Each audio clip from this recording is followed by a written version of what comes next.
Hello friends, कैसे हैं आप लोग। सबको मेरा जय भीम, नमो बुद्धाय।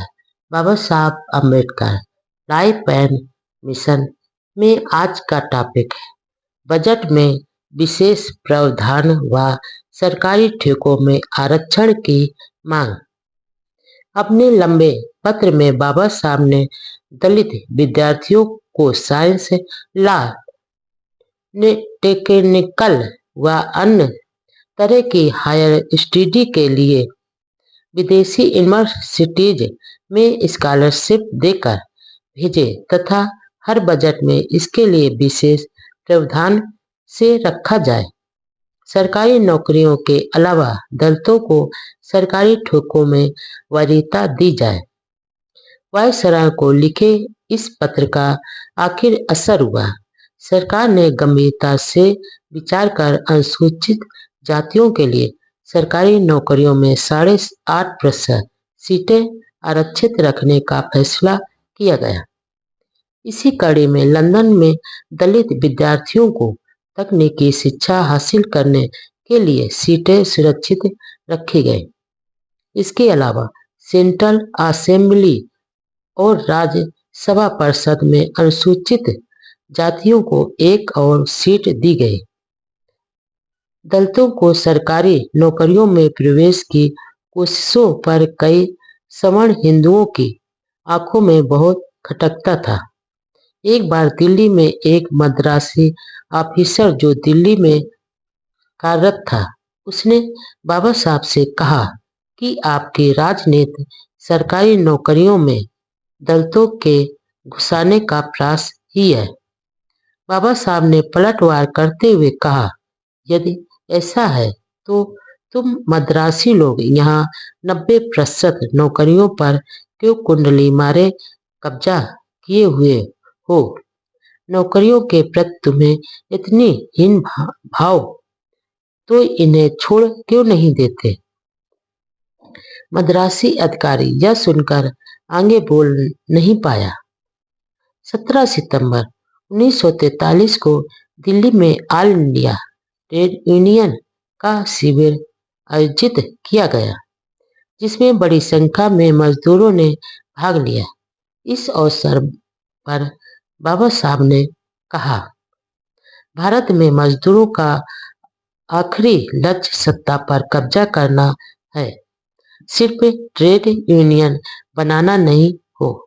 राजनीतिक रूप से उनकी लेबर पार्टी ट्रेड यूनियन की गतिविधियां भी करेगा, लेकिन आपको ट्रेड यूनियन के पुराने चले आ रहे संकीर्ण सोच से मुक्त होना चाहिए और हिंदू महासभा जैसे सांप्रदायिक व पूंजीवाद को पनाह देने वाले कांग्रेस से दूर रहना चाहिए। मेहनतकश वर्ग अंधी देशभक्ति व तथा कथित राष्ट्रवाद के नाम पर अपना सब कुछ न्यौछावर कर देते हैं, लेकिन कोई भी मजदूर अपने नेताओं से यह नहीं पूछता कि जिस राष्ट्रवाद के लिए इतना त्याग व बलिदान दिया जा रहा है, उसके निर्माण के बाद क्या आर्थिक व सामाजिक समानता देगा। 8 सितंबर 1943 को परेल बंबई में आयोजित सभा में डॉक्टर अंबेडकर ने कहा, केवल सुविधाएं मिलने से कोई लाभ नहीं, ये हमारी झोली में आनी जरूरी है। अब आजादी के बाद अछूतों को भी हिंदू मुसलमानों के बराबर अधिकार मिलेंगे। सरकार में मेरा मंत्री पद कमल के पत्ते पर पड़े ओस की बूंद की तरह है, या उससे भी ज्यादा क्षणभंगुर। ईसाई, फारसी व अन्य अल्पसंख्यक लोग कांग्रेस का मुकाबला नहीं कर सकते हैं। इसके लिए अछूत ही सक्षम है। अछूतों को अब अपने पैरों पर खड़े होने की शक्ति प्राप्त करनी चाहिए। ट्रेड यूनियन के नेताओं की आपसी लड़ाई से मजदूरों का आज तक भला नहीं हो पाया, इसलिए मजदूरों का लक्ष्य सरकार संभालना होना चाहिए। 26 जनवरी 1944 को लखनऊ में लेबर कमेटी की मीटिंग हुई, जिसकी अध्यक्षता डॉक्टर अंबेडकर ने की। वहां से वह शेड्यूल कास्ट फेडरेशन के सालाना सम्मेलन में भाग लेने के लिए कानपुर गए। 29 जनवरी को आयोजित इस विशाल सम्मेलन में अध्यक्षता कर रहे एन शिवराज ने कहा कि दलित समाज स्वतंत्रता का विरोधी नहीं है, बल्कि वे चाहते हैं कि जुलाई 1942 को नागपुर सम्मेलन में जो मांगे रखी गई थी, उन पर विचार कर कार्य रूप दिया जाए। इस अवसर पर डॉक्टर अंबेडकर ने कहा कि भारत सरकार में हिंदुओं व मुसलमानों की तरह दलितों को भी उनकी जनसंख्या के अनुपात में हिस्सा मिलना चाहिए, और यदि ऐसा नहीं किया गया तो वे अपने उद्देश्यों को प्राप्त करने के लिए संघर्ष करेंगे। वहां मौजूद विद्यार्थियों को प्रेरणा दे कि वे सरकारी योजनाओं के तहत तकनीकी व हायर एजुकेशन की सुविधाओं का लाभ उठावें। 17 फरवरी 1944 में वायसराय की एग्जीक्यूटिव काउंसिल में यह सुझाव दिया कि मुद्रास्फीति को रोकने के लिए अधिक करेंसी के नोट जारी करने बंद किए जाएं। इसके अलावा यह भी सुझाव दिया कि भारतीय प्रशासन सेवा और सेना में अंग्रेजों की बजाय भारतीयों को भर्ती किया जाए। 17 फरवरी को गांधी व जिन्ना की मुलाकात हुई।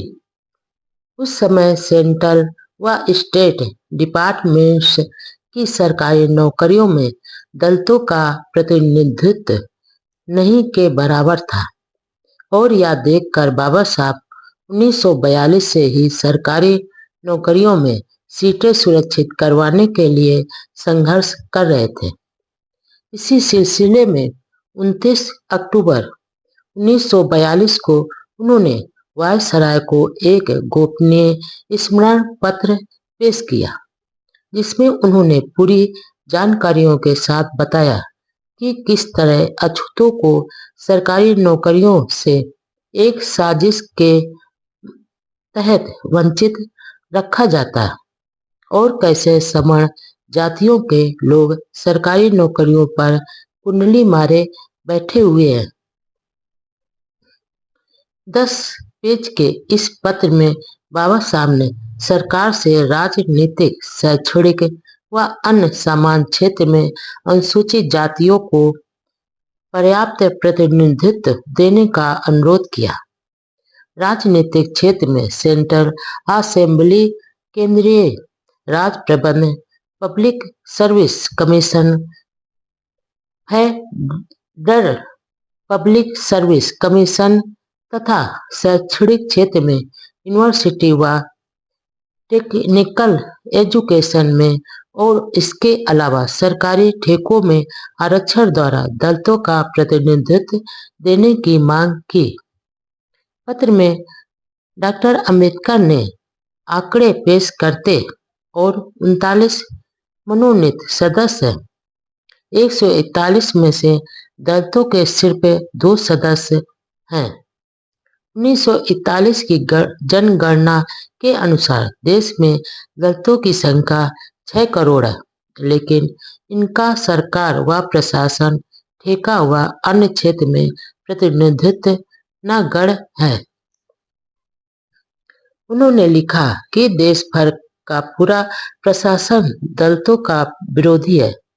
सरकारी अधिकारी को जो विशेषाधिकार दिए गए, वह हमेशा इन अधिकारों को दलित जातियों के हितों के खिलाफ और उन्हें नीचा दिखाने के लिए प्रयोग करते हैं। अनुसूचित जातियों के भलाई व विकास तभी संभव है जब सरकारी नौकरियों में उनकी भर्ती की जाए। इस तरह वे देश के विकास की योजनाओं को लागू करने में भागीदारी भी निभाएंगे। जब सेंट्रल असेंबली में दलितों को सरकारी नौकरियों में प्रवेश की बात चली तो मुसलमान, यहूदी, एंग्लो इंडियन, सिखों और ईसाइयों ने समर्थन किया। सिर्फ हिंदुओं ने ही इसका विरोध किया। भारत सरकार के प्रतिनिधित्व ने भी इसका विरोध किया। इसके अलावा दलितों की भर्ती के समय उम्र व फीस में छूट भी दी जाए। फेडरल सर्विस कमीशन में दलितों के प्रतिनिधित्व के सवाल पर डॉक्टर अंबेडकर ने लिखा कि हमें ऐसी किसी पब्लिक सर्विस कमीशन पर भरोसा नहीं हो सकता जो हिंदू या मुस्लिम दृष्टिकोण से प्रभावित हो। यह कितनी अचरज की बात है कि हिंदू और मुसलमान यूं तो सांप और नेली की तरह झगड़ते हैं, लेकिन जब लंगर बांटने की बारी आती है तो दोनों एक होकर हड़प लेते हैं और अछूत ही सिर्फ मुंह ताकते ही रह जाते हैं। कमीशन दलित अभ्यर्थियों को हर बार आयोग बताकर अपने पापों को छुपा लेता है और दलितों को दरवाजे से बाहर रखने की साजिश भी सफल हो जाती है। इसलिए दलितों को फेडरल पब्लिक सर्विस कमीशन में प्रतिनिधित्व दिया जाना जरूरी है। 10 मई 1943 को इंडियन फेडरेशन ऑफ लेबर की बम्बई शाखा ने लेबर मिनिस्टर डॉक्टर अंबेडकर के सम्मान में एक छोटा समारोह रखा। उसमें बाबा साहब ने अफसोस जताया कि भारत के मजदूरों में एकता नहीं है। फूट के कारण उनका शोषण हो रहा है, इसलिए मजदूरों को भारत में मजदूर सरकार बनाने के लिए संघर्ष करना चाहिए।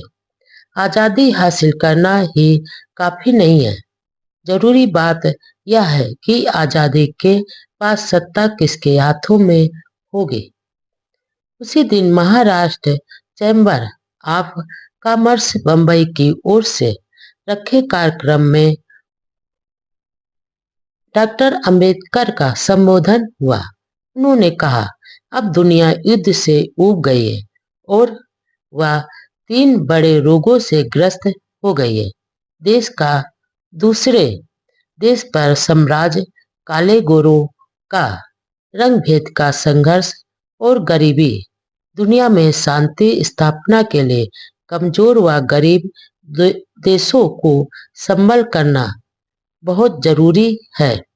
भारत की आर्थिक व औद्योगिक प्रगति से साम्राज्यवाद व रंग भेद की समस्याओं का समाधान संभव है। गरीबी की समस्या का जिक्र करते हुए डॉक्टर अंबेडकर ने कहा, मानव संस्कृति का विनाश करने के लिए एक राष्ट्र दूसरे राष्ट्र के खिलाफ पानी की तरह पैसा खर्च कर रहा है। वह अचंभित है कि ब्रिटेन और अमेरिका हर युद्ध में 14 करोड़ रुपए योजना खर्च कर रहा है। इससे देश में शांति के समय इससे आधी रकम गरीबी दूर करने के लिए क्यों खर्च नहीं करते हैं। विश्व का दुख दूर करने के लिए कुछ सुधार तो करना ही पड़ेगा। अपनी विशेष सुविधाओं व अधिकारों को त्यागना पड़ेगा। देश में ज्वलंत राजनैतिक समस्या के समाधान के लिए डॉक्टर अंबेडकर ने एक योजना पेश की, जिस पर अखबारों में विचार छप रहे थे। इस योजना में उन्होंने कहा कि ब्रिटेन की संसद एक कानून मंजूर करके प्रांतों की सरहद तय करने वाली कमेटी नियुक्त करे और लोकमत कराया जाए। पहले लोकमत से यह तय किया जाए कि मुसलमानों को पाकिस्तान में रहना चाहिए या नहीं। दूसरे लोकमत द्वारा गैर मुसलमानों से यह जानना था कि वे पाकिस्तान में रहना चाहते हैं या नहीं। यदि वे पाकिस्तान में रहना चाहते हैं तो वहां प्रांतों की सीमाएं जैसी हैं वैसी रखी जाए। यदि वे पाकिस्तान में नहीं रहना चाहते हैं तो एक हदबंदी कमीशन नियुक्त किया जाए। और कौन से प्रांतों में मुसलमान बहुसंख्या में हैं, यह तय किया जाए। 2 साल बाद यह फैसला किया जाए कि मुसलमानों को पाकिस्तान चाहिए या नहीं, अलग होना चाहते या नहीं। सितंबर माह में ही डॉक्टर अंबेडकर ने ऑस्ट्रेलिया के राजनीतिक कार्टेन द्वारा पेश की गई शाही सलाहकार काउंसिल के गठन के बारे में भेंट की। डॉक्टर अंबेडकर ने कहा कि औपनिवेशिक डोमिनियन राज्य में भारत स्वेच्छा से भागीदार के रूप में रहे तो यह ऐसे देशों के हित में ही होगा। उन्होंने यह भी कहा कि भारत की जनता को ब्रिटिश सरकार में जरा भी आस्था नहीं रही है, क्योंकि सरकार भारतीय लोगों को सिर्फ प्रजा मानती है, अपने बराबरी के दर्जे के नागरिक के रूप में मानने के लिए तैयार नहीं है। अगले महीने सेंट्रल असेंबली के एक महत्वपूर्ण प्रस्ताव पारित हुआ। यह प्रस्ताव दलित वर्ग के अभ्यर्थियों की सेना में अधिकारी पद पर भर्ती से रोक हटाने से संबंधित था। यह प्रस्ताव संयुक्त प्रांत यानी उत्तर प्रदेश विधानसभा में दलित वर्ग के एक सदस्य प्यारेलाल कुरील द्वारा पेश किया गया था। देश में राजनीतिक गतिरोध सरकार ने नहीं बल्कि हिंदू मुस्लिम विरोध ने पैदा किया था। मुसलमानों द्वारा अलग राष्ट्र की मांग कर ली थी। आखिर उपवास के बाद स्वास्थ्य कारणों से गांधी जी को आगा खां महल पूना से रिहा कर दिया गया। पूना से वह पंचगनी चले गए। लेबर मिनिस्टर के रूप में बाबा साहब दिन रात मजदूरों के कल्याण की योजनाएं बनाने तथा कानून के जरिए सुविधाएं दिलाने की भरसक कोशिश कर रहे थे, क्योंकि वह मजदूरों की पीड़ाओं से अच्छी तरह से वाकिफ थे। स्टैंडिंग लेबर कमेटी के सदस्य बाबा साहब पहले से ही थे। 7 मई 1943 को डॉक्टर अंबेडकर की अध्यक्षता में स्टैंडिंग लेबर कमेटी की मीटिंग हुई। इसमें मजदूर, सरकार व मालिक सबके प्रतिनिधि थे। इस मीटिंग में एक महत्वपूर्ण विषय पर चर्चा हुई, वह यह कि युद्ध सामग्री बनाने का काम करने वाले कारखाने में व उद्योग केंद्रों में मजदूर प्रबंध कमेटियां बनाई जाए, जैसे कि ब्रिटेन व अमेरिका में ऐसी व्यवस्था थी। दूसरा मुद्दा एम्प्लॉयमेंट ऑफिस स्थापित करना था।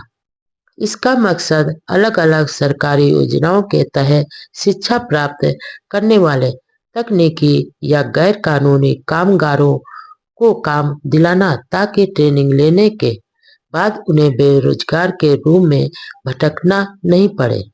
कमेटी की अगली बैठक 6-7 सितंबर 1943 को दिल्ली में डॉक्टर अंबेडकर की अध्यक्षता में हुई।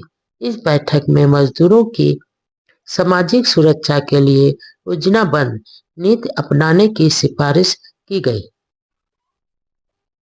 महान समाज सुधारक महादेव गोविंद रानाडे की जन्म शताब्दी समारोह के तहत 19 जनवरी 1943 को पुणे के गोखले इंस्टीट्यूट ऑफ इकोनॉमिक्स में एक बड़ी सभा हुई, जहां बाबा साहब ने जो भाषण दिया वह अब तक के दिए भाषणों में विशेष महत्व का था। उन्होंने शुरू में महापुरुषों की महानता के मूल्यांकन के आधार का वर्णन किया। रानाडे के संबंध में कहा कि वह हर लिहाज से श्रेष्ठ पुरुष थे। उन्होंने सारे जिंदगी सामाजिक अन्याय के खिलाफ संघर्ष में गुजारे थे और हिंदू समाज में सामाजिक न्याय के लिए चेतना पैदा कर सामाजिक लोकतंत्र की स्थापना में निरंतर प्रयास करते रहे। रानाडे की तुलना गांधी व जिन्ना के साथ करते हुए डॉक्टर अंबेडकर ने कहा कि गांधी व जिन्ना के मुकाबले में ऐसा कोई अहंकारी नजर नहीं आता है। इनके लिए खुद का गुणगान, महत्व व अधिकार बढ़ाना ही सब कुछ है और देश की समस्या तो खेल के एक प्यादे के समान है। दोनों ही चापलूसी करने वाले लोगों से स्तुतियां सुनकर मग्न हो जाते हैं और अपने आप को दोषों से मुक्त तथा अमर होने का दावा करते हैं। डॉक्टर अंबेडकर ने कहा कि भारत में पत्रकारिता एक मिशन होता था, लेकिन अब अखबार चलाना एक व्यापार हो गया है। कांग्रेस समर्थक अखबारों में तो इनके नेताओं के झूठे गुणगान के सिवा कुछ नहीं होता। अंत में कहा कि किसी महापुरुष या नेता के प्रति सम्मान जताना, प्रशंसा करना एक अलग बात है, लेकिन अपने नेता का अनुसरण करना दूसरी बात है। बाबा साहब का यह लंबा भाषण कुछ दिनों बाद रानाडे गांधी और जिन्ना के नाम से किताब के रूप में सामने आया और अन्य ग्रंथों की तरह यह भी खूब चर्चित रहा। इस पुस्तक में डॉक्टर अंबेडकर ने आगे लिखा, मैं अत्याचार, अन्याय और झूठे दिखावे, ढोंग और छल कपट से घृणा करता हूँ और मेरी घृणा की चपेट में वे सारे लोग आ जाते हैं जो इन बुराइयों से ग्रस्त हैं। मैं अपने आलोचकों को यह बता देना चाहता हूँ कि मैं अपनी घृणा को एक वास्तविक शक्ति मानता हूँ। इसलिए यह घृणा उस असीमित प्रेम का सबूत है जो मैं अपने उन उद्देश्यों के लिए अपने मन में रखता हूँ जिन पर मैं विश्वास रखता हूँ और मैं इसके लिए शर्मिंदा नहीं हूँ। मैं यह बात फिर से दोहराना चाहता हूँ कि यदि मैं गांधी और जिन्ना से घृणा करता हूँ तो इसका मतलब यह नहीं कि मैं उनसे घृणा करता हूँ। मैं उनसे घृणा नहीं करता, बल्कि केवल उनको नापसंद करता हूँ। मेरी इस नापसंदी का कारण यह है कि मैं अपनी मातृभूमि भारत से उनसे अधिक प्यार करता हूँ। एक सच्चे देशभक्त का यही विश्वास है कि मुझे आशा है कि एक न एक दिन मेरे देशवासी इस सच्चाई को जान जाएंगे कि देश किसी भी एक व्यक्ति से बड़ा होता है और फिर यह सीख सकेंगे कि गांधी और जिन्ना की पूजा और मातृभूमि की सेवा दोनों अलग अलग बातें हैं। इसलिए हो सकता है कि ये एक दूसरे से विपरीत भी हों। बाद में बुद्ध की शरण जाने वाले डॉक्टर अंबेडकर ने घृणा को शक्ति बताते हुए कहा कि दरअसल यह घृणा उनके अंतर्मन से नहीं थी, बल्कि यह तो वैचारिक नापसंदी थी। समता, स्वतंत्रता व बंधुत्व यानी लोकतंत्र विरोधी धर्म। देश दुनिया में दलितों का दर्द सुनाने के लिए डॉक्टर अंबेडकर को राष्ट्रीय व अंतर्राष्ट्रीय स्तर पर जब भी मौका मिलता वह चूकते नहीं थे। दिसंबर 1942 को एक बार फिर ऐसा सुअवसर मिला। कनाडा की पैसिफिक रिलेशन कमेटी ने डॉक्टर अंबेडकर से अनुरोध किया कि वह क्यूबेक में होने वाली सभा में भारत के अछूत विषय पर एक पेपर पढ़े। बाबा साहब ने बहुत लगन से लेख को लिखा, लेकिन किसी कारणवश उस कॉन्फ्रेंस में भाग नहीं ले पाए। इसलिए अपने सहयोगी यन शिवराज को क्यूबेक भेजा। जिन्होंने वहां पर पेपर पढ़ा। बाद में यह विस्तृत पेपर गांधी और अछूत समाज का कल्याण, mister Gandhi and the emancipation of the untouchables नाम से पुस्तक के रूप में प्रकाशित करवाया, जो काफी प्रसिद्ध हुई।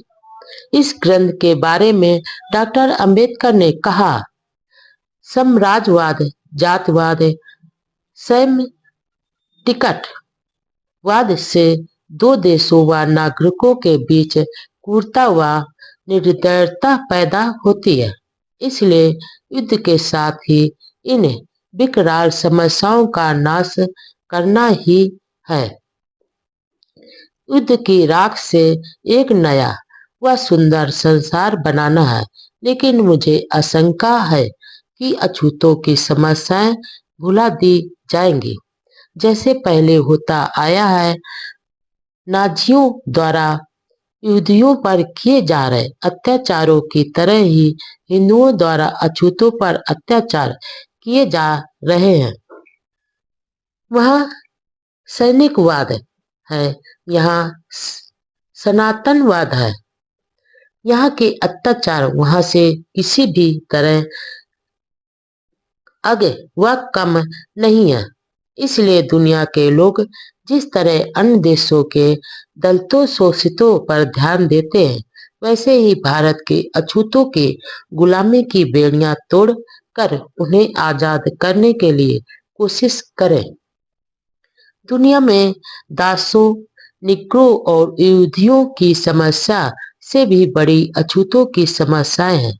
मुझे आशा है कि इस शोध पत्र को जानने के बाद शांति सम्मेलन अछूतों की समस्या पर विशेष ध्यान देकर न्यायालय में इसका जवाब देना होगा।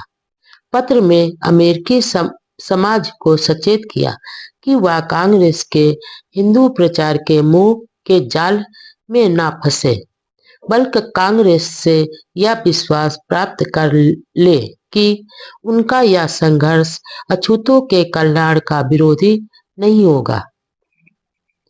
इस विस्तृत रिसर्च पेपर में कहा गया कि अनुसूचित जातियों के लोग हिंदुओं से अलग हैं, इसलिए वे किसी ऐसे समाधान को स्वीकार नहीं करेंगे जिसमें इनकी मांगें शामिल नहीं की जाएंगी।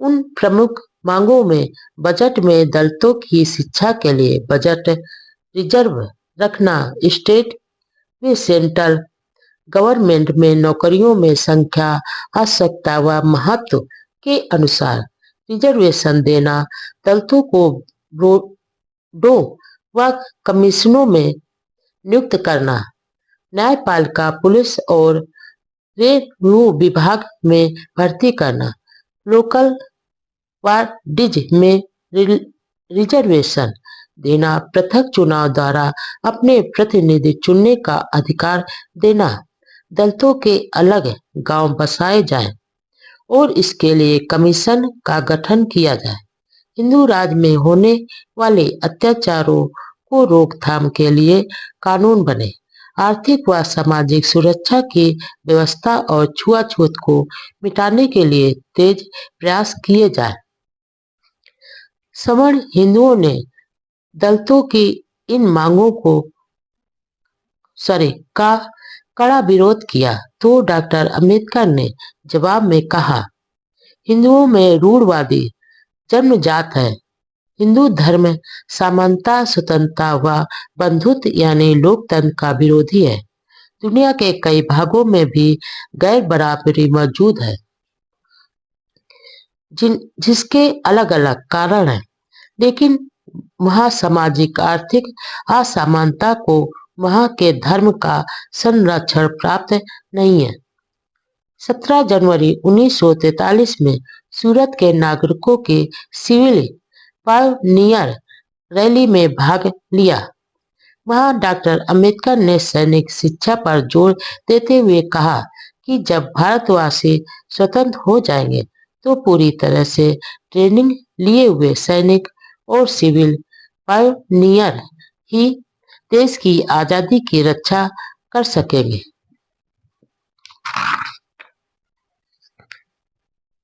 डॉक्टर अंबेडकर सूरत से वापस बंबई आए। वहां रामचंद्र भट्ट हाई स्कूल में मराठा और अन्य जाति धर्म के लोगों द्वारा डॉक्टर अंबेडकर का सम्मान किया गया। इस स्वागत समारोह में उन्होंने कहा, बंबई और मद्रास प्रांत में लगभग 20 साल तक गैर ब्राह्मण पार्टियों की सरकारें रही, लेकिन वे नाकामयाब रही क्योंकि उन्होंने अपने चहेतों को सरकारी नौकरियों में घुसाने के सिवा कुछ नहीं किया। साधारण जनता, मजदूर, किसान वर्ग के समर्थन से जीती सरकारों ने इन वर्गों की समस्याओं की ओर कोई ध्यान नहीं दिया। विडंबना तो यह है कि जिन लोगों को उनके प्रयासों से नौकरियां मिली, वे भी सुविधाओं की चकाचौंध में अपने दुखी समाज को भूल गए, जबकि किसान, मजदूर व समान लोग उन्हें सहयोग देते थे। यही नहीं, दूसरों की तरह घमंडी भी हो गए। पश्चिमी देशों में लोकतंत्र इसलिए असफल रहा क्योंकि वह परंपरावादी, रूढ़वादी लोगों के हाथों में था। यदि भारत में अल्पसंख्यक ब्राह्मणों के हाथों में सत्ता आई तो देखना, इस देश की दशा भी वैसी ही होगी।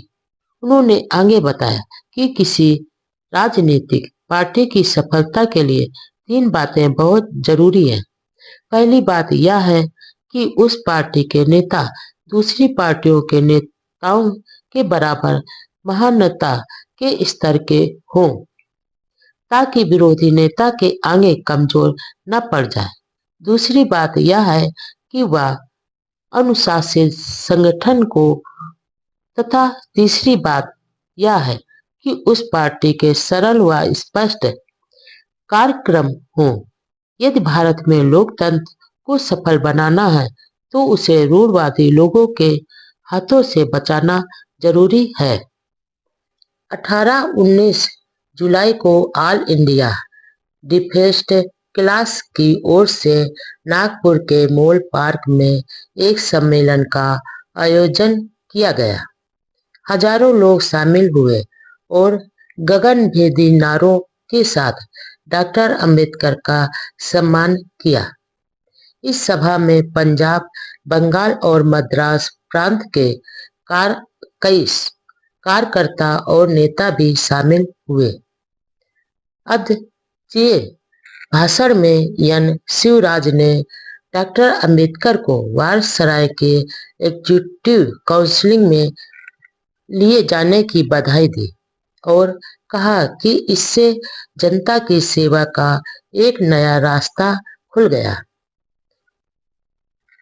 कॉन्फ्रेंस से लेकर क्रिप्स योजना तक के सारी घटनाओं की चर्चा की।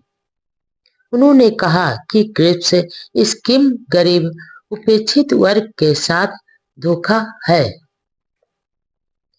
मुस्लिम लीग द्वारा पाकिस्तान मांग के बारे में उन्होंने कहा कि जब जिन्ना मुसलमानों को अल्पसंख्यक कहते थे तो देश के सिख, ईसाई, अछूत, फारसी अल्पसंख्यक सभी साथ मिलकर संघर्ष करते थे। लेकिन जिन्ना ने मुसलमानों को अलग राष्ट्र माना है तो मजबूर होकर सभी को अलग अलग संघर्ष करना पड़ रहा है। अब यह भी हो सकता है कि हक के लिए कभी अछूतों को मुसलमानों के खिलाफ संघर्ष करना पड़े। डॉक्टर अंबेडकर ने इस बात पर संतोष जताया कि अछूतों में जागृति आई है, अब हर क्षेत्र में प्रगति कर रहे हैं। शिक्षा में भी कुछ आगे बढ़े हैं। अछूत महिलाओं में भी जागृति और हिम्मत पैदा हुई है। तेजी से आ रही जागृति व प्रगति के लिए हम सभी को गौरव महसूस करना चाहिए। अब मुसलमानों की तरह अछूत भी राजनीति में हिंदुओं से अलग स्वतंत्र मांग है। इसलिए हमें अलग राजनीतिक अधिकार मिलने चाहिए। गांधी जी हमारे बड़े विरोधी हैं। वायसराय के एग्जीक्यूटिव काउंसिल में अछूत समाज को जो प्रतिनिधित्व मिला है, उस पे समता, स्वतंत्रता व बंधुत्व के विचारों का विरोध करने वाले ब्राह्मणवाद की छाती पर मानो खूंटा ठोक दिया है। डॉक्टर अंबेडकर ने सेकेंड वर्ल्ड वॉर में ब्रिटेन के समर्थन की घोषणा की और कहा कि यह विश्व युद्ध तानाशाही और लोकतंत्र के बीच लड़ा जा रहा है। यह तानाशाही किसी भी नैतिक आधार पर नहीं है, बल्कि वंश, रंग, भेद के अभिमान पर ही। नाजीवाद मनुष्य के भविष्य के लिए एक खतरा है। दुनिया में लोकतंत्र के कारण मानव का आपस में रिश्ता जुड़ा हुआ है। इसलिए लोकतंत्र के बचाव के लिए हर तरह के प्रयासों को स्वीकार करना चाहिए। यदि लोकतंत्र खत्म हो गया तो भविष्य का भी विनाश हो जाएगा। भाषण के आखिरी में बाबा साहब ने 3 मूल मंत्रों का जो संदेश, उपदेश व आदेश दिया, वह उनके संपूर्ण जीवन एक सार बनकर आज भी देश विदेश के उपेक्षित, वंचित व शोषित वर्ग की प्रेरणा बना हुआ है। उन्होंने कहा कि आप शिक्षा प्राप्त करें, संगठन पैदा करो और संघर्ष करो। आप अपने पर भरोसा रखें। जब न्याय हमारे साथ है तो हम संघर्ष में जरूर सफल होंगे। इस तरह के संघर्ष से मुझे खुशी होती है। हमारी लड़ाई धन दौलत के लिए नहीं है और न ही सत्ता प्राप्त करने के लिए है। हमारी लड़ाई आजादी हासिल करने के लिए है, मानवीय अधिकार और इंसान का दर्जा प्राप्त करने के लिए यह संघर्ष है। हमारे स्वतंत्र अस्तित्व के लिए अब खतरा पैदा हो गया है। इसलिए हमें अधिक संगठित व सचेत होने की जरूरत है। हम न्याय व मानवता के लिए संघर्ष करते हैं। अपने मेरे प्रति जो सम्मान, आत्मीयता व समर्पण की भावना व्यक्त की है, उसके बदले में मैं आपसे आश्वासन चाहता हूँ कि आप समर्पण निष्ठा के साथ संगठित होंगे, संघर्ष करेंगे और जब तक अपने अधिकारों को प्राप्त न कर ले पीछे नहीं हटेंगे। हमारे संघर्ष का उद्देश्य स्वतंत्रता है। मेरा आपका एक ही उपदेश है, एक ही आदेश है कि पढ़ो, संगठित हो जाओ, प्रचारक बनो, आत्मविश्वासी और आशावादी बनो। अछूतों की मांगों को रखने के लिए राजनीतिक पार्टी की जरूरत है। इसलिए इस अवसर पर एक नए संगठन all India scheduled caste federation के गठन की भी घोषणा की, जिसके जनरल सेक्रेटरी बापू साहब राजभोग को बनाया और अछूतों के लिए स्वतंत्र गांव बसाने की तथा सेटलमेंट कमीशन की मांग की गई। सम्मेलन के अंत में कहा कि मुझ पर यह आरोप लगाना गलत है कि मैं मिलता जुलता नहीं हूँ और किताबों में ही ज्यादा व्यस्त रहता हूँ। दरअसल मेरे मन में किसी के प्रति घृणा के भाव नहीं है और किसी का अपमान करना भी मेरे मन में नहीं है। मुझे तो बहुत कम समय में ज्यादा काम करना है। ज्यादातर हिंदू मुझे अपना दुश्मन समझते हैं, लेकिन कई ब्राह्मण भी मेरे अच्छे मित्र हैं। लेकिन जो सवर्ण ब्राह्मण मेरे अछूत समाज के साथ कुत्ते बिल्लियां से भी बदतर व्यवहार करते हैं, उनकी प्रगति के सारे रास्ते रोक देते हैं। उनके इस अमानवीय समाज विरोधी व्यवहार पर हमला करना जरूरी है। इसलिए ऐसी दशा में मैं मजबूर हूँ।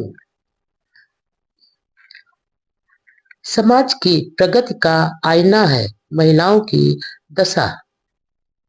नागपुर में ही अमरावती की सुलोचना बाई डोगरे की अध्यक्षता में दलित वर्ग की महिलाओं का भी एक सम्मेलन हुआ, जिसमें डॉक्टर अंबेडकर ने कहा, महिलाओं का एक ही संगठन हो और यदि महिलाओं को अपने कर्तव्य की पूरी समझ न आए तो वे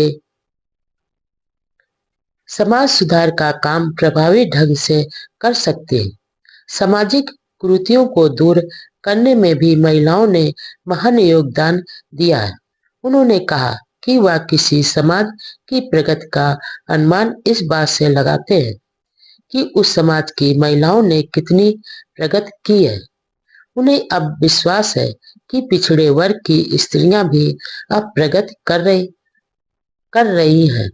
आप साफ सुथरा रहना सीखो, बुराइयों से दूर रहो, बच्चों को पढ़ाने लिखाने तथा उनमें अच्छे नागरिक बनने की भावना पैदा करो। उनके मन में कुछ करने के लिए महत्वाकांक्षा जागृत करो। उनके मन में यह भावना पैदा कर दो कि वह इस संसार में महान बनने के लिए आए हैं। उनके मन में छोटे बनने के सभी विचार दूर करो। बच्चों के विवाह करने में जल्दबाजी मत करो। शादी एक जिम्मेदारी है, इसलिए बच्चे जब तक विवाह के बाद की पारिवारिक जिम्मेदारियों निभाने में आर्थिक रूप से सक्षम नहीं हो जाए, तब तक शादी मत करो। विवाह करने वालों को यह बात ध्यान में रखना चाहिए कि ज्यादा बच्चे पैदा करना पाप है। हर माँ बाप का यह फर्ज होना चाहिए कि उन्हें जो सुख सुविधाएं अपने माता पिता से मिली है, उससे ज्यादा अपनी संतानों को दे। सबसे अधिक महत्वपूर्ण बात यह है कि हर माँ अपनी बेटी को शादी के बाद पति व उसके परिवार का सहयोगी बनने की शिक्षा दे। उसे अपने पति का मित्र बनाने तथा समानता के रिश्ते के व्यवहार की शिक्षा दे, उसकी दासी नहीं।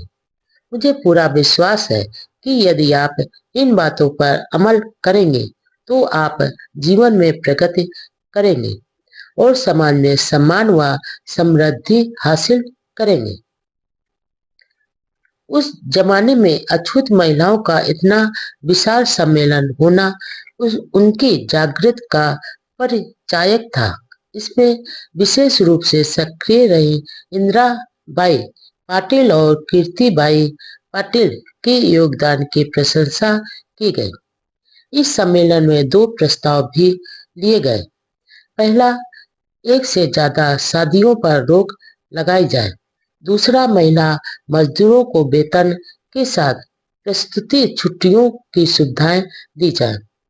उसी दिन नागपुर में पंजाब के गोपाल सिंह खालसा की अध्यक्षता में समता सैनिक दल का भी विशाल सम्मेलन हुआ, जिसमें बाबा साहब ने कहा कि वह अहिंसा के सिद्धांतों को बहुत चाहते हैं, लेकिन इसके साथ वह हिंसा के दबाव में भी जीना भी नहीं चाहते।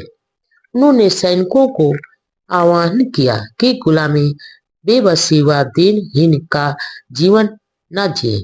उन्होंने महान संत तुकाराम की बाणी का हवाला देते हुए कहा कि दुष्टों का नाश और सज्जनों का तारण यानी पालन भी एक प्रकार की अहिंसा ही है।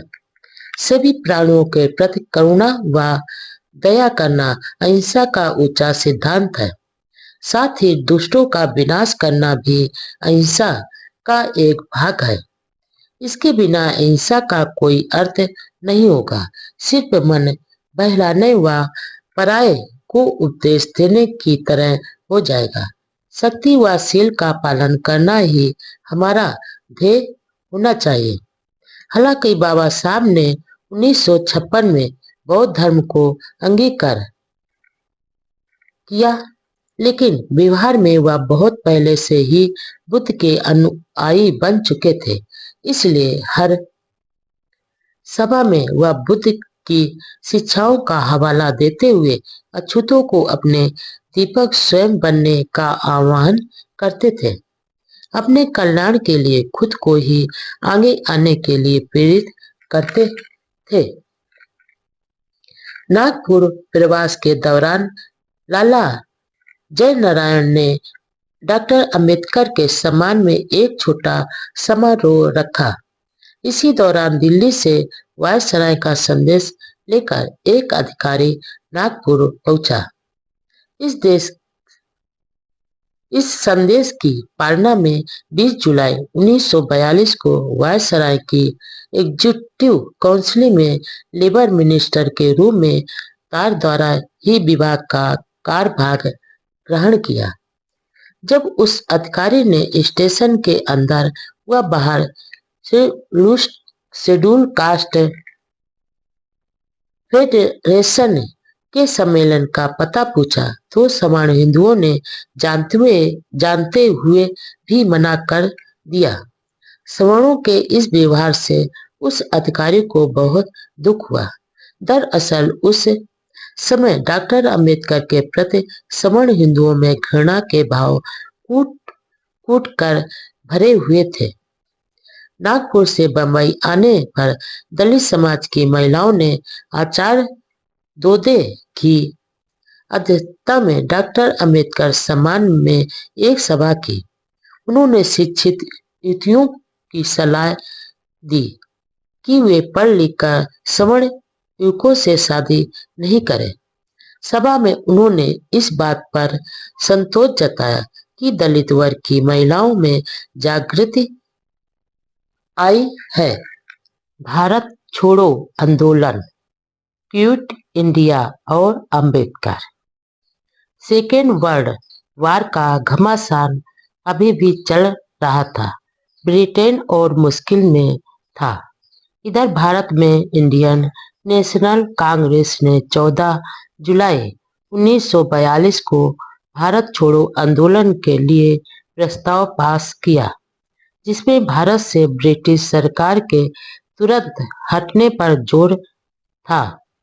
दिल्ली प्रस्थान करने से पहले 27 जुलाई 1942 को टाइम्स ऑफ इंडिया के साथ एक इंटरव्यू में डॉक्टर अंबेडकर ने कहा, गांधी जी का करो या मरो का आदेश गैर जिम्मेदाराना और मूर्खतापूर्ण है।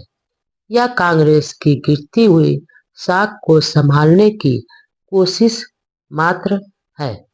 इधर विश्व युद्ध चल रहा है।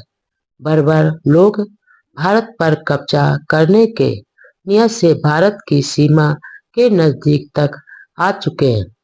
ऐसी विकट स्थिति में देश में कानून व्यवस्था को कमजोर करना पागलपन है और यदि विश्व युद्ध में लोकतंत्र की जीत हुई तो भारत की आजादी में कोई रुकावट नहीं डाल सकेगा।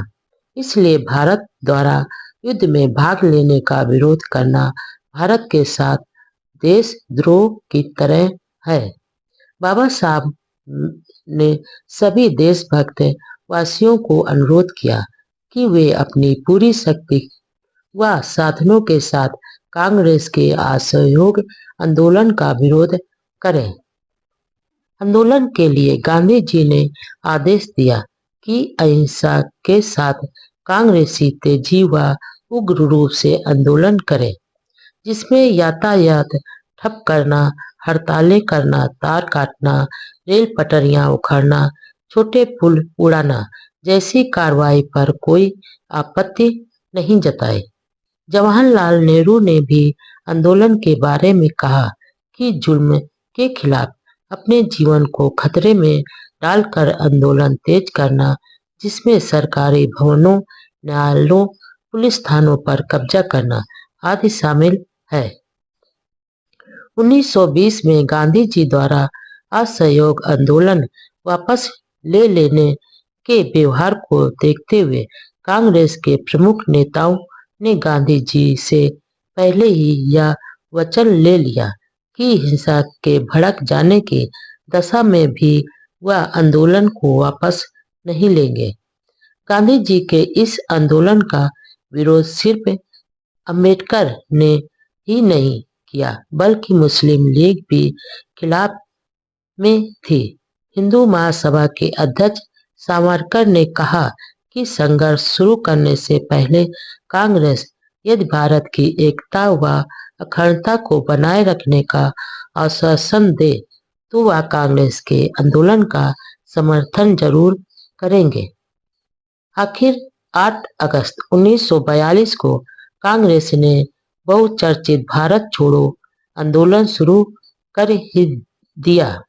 वायसराय की एग्जीक्यूटिव काउंसिल की एक इमरजेंसी मीटिंग हुई, जिसमें यह प्रस्ताव पास किया कि ऐसे विकट दौर में कांग्रेस का यह आंदोलन देश में अराजकता पैदा कर मुश्किल हालात में डालने वाला है, मानवीय स्वतंत्रता के लिए चल रहे प्रयासों को पागलपन से तोड़ देने वाला है, जो देश के लिए चुनौती है।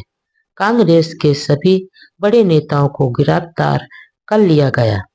इससे जनता में गुस्सा फैल गया और देश के कई प्रांतों में ब्रिटिश सरकार के खिलाफ हिंसक कार्रवाइयां शुरू हो गई। जगह जगह तोड़फोड़ की कार्रवाई होने लगी। सरकार ने उग्र व हिंसक आंदोलन को रोकने के लिए कठोर कदम उठाए, जिससे देश भर में हाहाकार मच गया। देश में कुछ सप्ताह अव्यवस्था के हालात बने रहे। आखिर सरकार ने पूरी ताकत का प्रयोग कर आंदोलन को दबा दिया।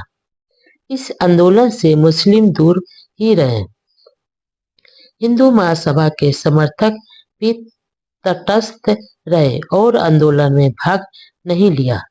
डॉक्टर अंबेडकर अनुयायी अछूत समाज के लोगों ने भी आंदोलन में भाग नहीं लिया। इस प्रकार गांधी जी के नेतृत्व में शुरू किया आंदोलन एक बार फिर नाकाम रहा। दरअसल बाबा साहब का सपना कांग्रेस व गांधी के सपनों से बिल्कुल अलग था। 23 अगस्त को दिल्ली में दलित वर्ग हितकारिणी मंडल ने समारोह आयोजित कर डॉक्टर अंबेडकर का सम्मान किया। भाषण में बाबा साहब ने निडरता से कहा, मुझे सत्ता का कोई मोह नहीं है, यहाँ से इस्तीफा देकर बंबई वापस लौट जाऊंगा। बाबा साहब को जान से मारने की धमकियां। इस समय बाबा साहब केंद्र सरकार में महत्वपूर्ण मंत्री पद पर आसीन थे। सारी सुविधाएं आसपास थी, लेकिन उनका व्यक्तिगत पारिवारिक जीवन बहुत मुश्किल में था। आए दिन होने वाले धार्मिक, सामाजिक और अब राजनीतिक घटनाओं के कारण इन क्षेत्र के कट्टरपंथी, रूढ़वादी व राजनीतिक विरोधी डॉक्टर अंबेडकर के जानी दुश्मन बन गए थे। वैसे उन्हें जान से मारने की धमकियां तो शुरू से ही मिलती रहती थी, लेकिन इस समय उनके परिवार पर संकट के बादल घने हो गए थे। जीवन संगिनी रमाबाई का साथ छूट गया था। डॉक्टर अंबेडकर दिल्ली में अकेले ही रहते थे। बेटा यशवंत और दिवंगत बड़े भाई बालाराम का बेटा बंबई में साथ रहते थे। बाबा साहब के विरोधियों द्वारा उनके बेटे व भतीजा पर हमला करने की चिंता हर समय रहती थी। वे दोनों वहां सुरक्षित नहीं थे। बाबा साहब बार बार फोन व पत्र द्वारा उनके हालचाल पूछते और सचेत रहने के लिए कहते थे। भारत छोड़ो आंदोलन शुरू होने के बाद से कई जगह से बाबा साहब को मार डालने की धमकियां दी जाने लगी। 4 सितंबर 1942 को डॉक्टर अंबेडकर ने अपने मित्र एम बी समर्थ को एक चिट्ठी में लिखा, मुझे अपने बंबई के मित्र बहुत याद आते हैं। यहाँ दिल्ली में मेरा कोई मित्र नहीं है और न ही किसी के मेरा मित्र बनने की संभावना है। मेरा स्वभाव व राजनीति दोनों इसके अनुकूल नहीं है। मेरा विभाग बहुत बड़ा है और मुझे व्यस्त रखने के लिए काफी है। पत्र में आगे लिखते हैं, मुझे ऐसे पत्र मिल रहे हैं जिसमें मेरी हत्या करने की धमकियां दी गई हैं। मैं अपने सेक्रेटरी को बता रहा था कि कानून के तहत जब हम किसी को फांसी पर चढ़ाते हैं तो उसको जुर्माने का दंड नहीं दिया जाता है, लेकिन ये हत्यारे मेरा जीवन लेने के साथ बिना टिकट लगाए पत्र भेजकर मेरे पर जुर्माना क्यों करते हैं। इस प्रकार बाबा साहब की जान को हर वक्त खतरा रहता था। महज सत्याग्रह से लेकर अब तक अपनी जान को जोखिम में डालकर ही वह मानवता की सेवा कर रहे थे। आज उनकी बदौलत सुख भोग रहे लोगों को उनकी असहनीय पीड़ा का एहसास होना चाहिए। 13 नवंबर 1942 के दिन लेबर मिनिस्टर के रूप में डॉक्टर अंबेडकर के एक वार्ता भारतीय मजदूर और विश्व युद्ध ऑल इंडिया रेडियो बम्बई से प्रसारित हुई। अपने भाषण में उन्होंने कहा, यह युद्ध संसार के विभिन्न देशों की सीमाओं का निर्धारण या बंटवारे के लिए नहीं है, बल्कि यह एक ऐसी क्रांति है जो इंसान इंसान के बीच और राष्ट्र राष्ट्र के बीच सह जीवन का रिश्ता कैसे कायम हो, इसके लिए परिवर्तन लाने के लिए हो रहा है। यह सामाजिक पुनर्रचना की मांग है, वह सरकार के नवनिर्माण के लिए है। इसलिए मजदूरों को नाजियों के खिलाफ जीत हासिल करने के लिए लड़ना चाहिए। यदि नाजी जीत गए तो आजादी का गला घोट देंगे। युद्ध में जीत के बाद स्वतंत्रता और नए समाज के निर्माण की प्राप्ति होगी, लोकतंत्र स्थापित होगा। 14 अप्रैल 1942 का दिन नजदीक आ रहा था। यह दिन दलितों के मसीहा बाबा साहब का जन्म दिन था। सभी लोग अपने गौरव का 50वां जन्मदिन धूमधाम से मनाना चाहते थे। इस बार इंडिपेंडेंट लेबर पार्टी व बम्बई प्रांत के 50 अन्य संगठनों ने रजत जयंती मनाने का फैसला किया। डॉक्टर अंबेडकर दलितों के बेताज बादशाह थे। उनका जन्मदिन दलितों के लिए आनंद और उल्लास का एक पवित्र उत्सव होता था। महाराष्ट्र के प्रगतिशील सवर्ण शिक्षित हिंदू का एक वर्ग भी डॉक्टर अंबेडकर का प्रशंसक रहा है और आज भी है।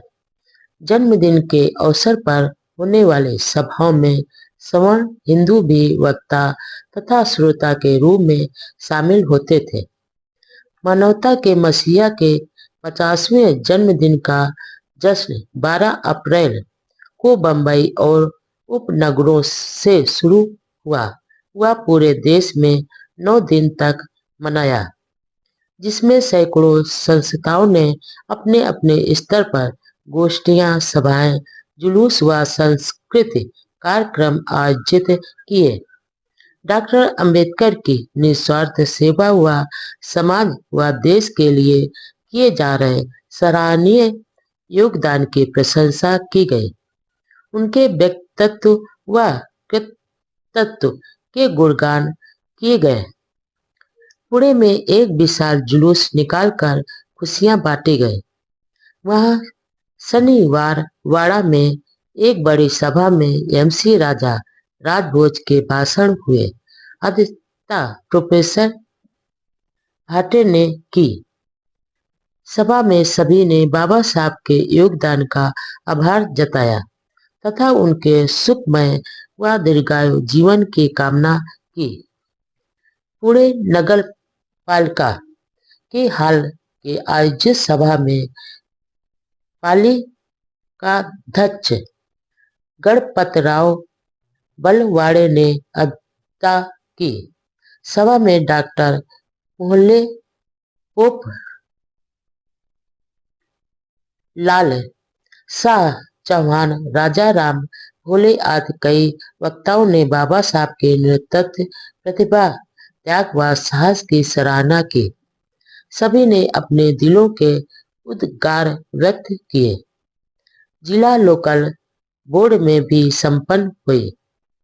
जिला मंडल के अध्यक्ष आवटी ने डॉक्टर अंबेडकर की तस्वीर का विमोचन कर अपने भाषण में कहा, डॉक्टर अंबेडकर की तस्वीर लगाने में जिला मंडल को गर्व हो रहा है।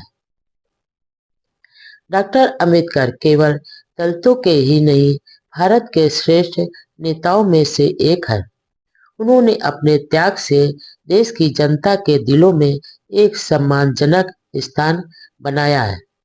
अप्रैल में ही बंबई के पास कल्याण में रूही दास युवक सुधारक संघ की महिला शाखा की सभा में बाबा साहब ने आह्वान किया कि अछूत समाज अपने उद्धार के ध्येय से निर्वाचित न हुए। समाज व देश के लिए योगदान की चारों ओर सराहना। जन्मदिन समारोह का मुख्य कार्यक्रम 19 अप्रैल को बंबई की चौपाटी में डॉक्टर M.R. जयकर की अध्यक्षता में हुआ। बंबई शहर के हर कोने से भीम के दीवानों की टोलियां गाते नाचते गाजे बाजे के साथ चौपाटी में पहुंची। अपने स्वागत भाषण में षड्यंत्री समारोह समिति के अध्यक्ष आचार्य दोदे ने अपने भाषण में कहा कि डॉक्टर अंबेडकर भारत के महान पुरुष हैं। उन्होंने दबे कुचले वर्ग की निस्वार्थ महासेवा की है। डॉक्टर जयकर ने अपने उद्गार में कहा कि बाबा साहब ने गोलमेज कॉन्फ्रेंस ने उपेक्षितों की आवाज उठाने तथा पुनः पैक्ट के समय शांति व धैर्य का जो परिचय दिया वह बेमिसाल व प्रशंसनीय है। इस अवसर पर एन.एम. जोशी ने कहा कि मेरा एक समय का विद्यार्थी इतनी महान योग्यता प्राप्त कर सका, यह देखकर मुझे बहुत खुशी होती है। उन्होंने कहा कि डॉक्टर अंबेडकर बहुत होशियार व निर्भीक छात्र थे। उन्होंने कहा कि डॉक्टर अंबेडकर जब चौथी कक्षा में पढ़ते थे तब मैं उनका गुरु था। यह मेरे लिए गर्व की बात है। समारोह में बंबई के शेरीफ M.R.A. बेग ने बाबा साहब को एक महान नेता बताया। इस अवसर पर डॉक्टर अंबेडकर को 580 रुपए की थैली भेंट की गई। 21 अप्रैल 1942 को महाराष्ट्र के सभी बड़े अखबारों ने अपने संपादकीय लेखों में डॉक्टर अंबेडकर की सेवा व विद्वत्ता की सराहना की। टाइम्स ऑफ इंडिया बंबई ने लिखा, आर्थिक और राजनीतिक ताकत के बिना अछूतों के सामाजिक क्षमता हासिल होना मुश्किल होगा और डॉक्टर अंबेडकर इस सच्चाई को अच्छी तरह जानते हुए सही दिशा में चल रहे हैं। छुआछूत व जात पात के खात्मे से हिंदू समाज मजबूत होगा, भारतीय समाज तेजी से प्रगति करेगा। इसलिए अछूतों के कल्याण के लिए डॉक्टर अंबेडकर जो प्रयास कर रहे हैं उन्हें प्रचंड समर्थन मिलना बहुत जरूरी है। बॉम्बे कल ने लिखा कि अंबेडकर दलितों की दशा सुधारने के लिए महान सेवा कर रहे हैं। यह भी लिखा कि दलितों के साथ अमानवीय व्यवहार से आठों प्रहर चिंता करने वाले डॉक्टर अंबेडकर को दलितों के प्रति जितनी अपनत्व व प्यार है उतना ही दलितों का शोषण व छल कपट करने वालों के प्रति मन में आक्रोश है। नागपुर के महाराष्ट्र नामक अखबार ने कहा, अपनी निस्वार्थ सेवा, त्याग व बुद्धिमानी से जो थोड़े महाराष्ट्रीय नेता भारत को राजनीतिक क्षेत्र में चमके हैं, उनमें डॉक्टर अंबेडकर सबसे आगे हीरे की तरह चमक रहे हैं। दलित समाज में जो थोड़ी जागृत व प्रगति हुई है, स्वतंत्र राजनीतिक दर्जा मिला है, वह सब उनके ही प्रयासों का परिणाम है। पुणे के अखबार ज्ञान प्रकाश ने लिखा कि डॉक्टर अंबेडकर का जीवन भारतीय लोगों के लिए एक महान आदर्श है। उन्होंने अपने स्वार्थ व सफलता के लिए कभी भी समाज व राष्ट्र को कभी धोखा नहीं दिया और सरकार के सामने जनता के बीच हर मुद्दे पर निर्भीकता से विचार रखे। पुणे के ही मराठी दैनिक अखबार काल ने लिखा कि डॉक्टर अंबेडकर महाराष्ट्र के प्रतिनिधि नेता हैं। अन्य महाराष्ट्रीय नेताओं की तरह उनमें न केवल कर्तव्यपरायणता व बुद्धिमत्ता है, बल्कि त्याग, विद्वता और सच्चाई भी है। बम्बई के प्रभात मराठी दैनिक ने कहा, डॉक्टर अंबेडकर आधुनिक भारत के क्रांतिकारी युग पुरुष हैं। दलितों के उत्थान के लिए उनके द्वारा किए कार्यों की जितनी प्रशंसा की जाए कम है। ऐसा कार्य तो आज तक अन्य किसी ने नहीं किया। मानवतावादी विराट व्यक्तित्व के प्रति आदर व सम्मान। जन्मदिन की बधाई व आगे सफल जीवन की कामना करते हुए सावरकर ने संदेश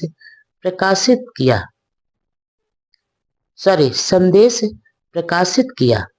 उन्होंने लिखा, डॉक्टर अंबेडकर का व्यक्तित्व, उनकी विद्वता, संगठन चतुरता, कुशल नेतृत्व का गुण आदि कई सद्गुणों के मिलन से वह आज देश के एक महान आधार स्तंभ बन गए हैं। अछूतों में आत्मविश्वास व स्वाभिमान जगाने व उद्धार की चेतना पैदा करने में जो सफलता प्राप्त है, वह भारत की अमूल सेवा की है। उनका कार्य चिरस्थायी, दूरदर्शी, स्वदेशाभिमानी व मानवतावादी है। डॉक्टर अंबेडकर जैसे विराट व्यक्तित्व व उनके कार्य के प्रति आदर व सम्मान प्रकट करते हुए उनके दीर्घायु होने व सफलता की कामना करता हूँ। बम्बई प्रांतीय हिंदू सभा ने विशेष प्रस्ताव पारित करके डॉक्टर अंबेडकर का अभिनंदन किया गया। बॉम्बे सेंटिनल अखबार के संपादक हरमन ने लिखा, डॉक्टर अंबेडकर अपनी महान योग्यता, बुद्धिमत्ता, देश सेवा और दलितों के उत्थान के लिए की सेवा के कारण ही देश के उच्च कोटि के नेतृत्व पद पर आसीन हुए हैं। उनका कार्य विश्व के जो लोग मानवीय हकों के लिए संघर्ष कर रहे हैं, आजादी की लड़ाई लड़ रहे हैं, उनके लिए और खास तौर से भारत के लोगों के लिए सामान्य व प्रेरणादायक होगा। बाबा साहब की गोल्डन जयंती समारोह की आखिरी सभा परेल बम्बई के कामगार मैदान में हुई। अध्यक्षता एम.बी. दोदे ने की। विशाल जनसमूह को बाबा साहब ने विनम्रता से अनुरोध किया कि अब उनका जन्मदिन मनाना बंद करो, क्योंकि मेरा यह मानना है कि जो समाज किसी मनुष्य को परमात्मा बनाकर जय घोष करता है, वह समाज विनाश के मार्ग पर चलने लग जाता है। उन्होंने कहा कि कोई भी व्यक्ति अप्रकृतित शक्ति नहीं, बल्कि अपने अच्छे बुरे प्रयासों से ही आगे बढ़ता है या गिरता है। नेता योग हो तो उनके प्रति आदर प्रकट करने में कोई हर्ज नहीं है, लेकिन मनुष्य को परमात्मा बनाकर पूजना विनाश का मार्ग है।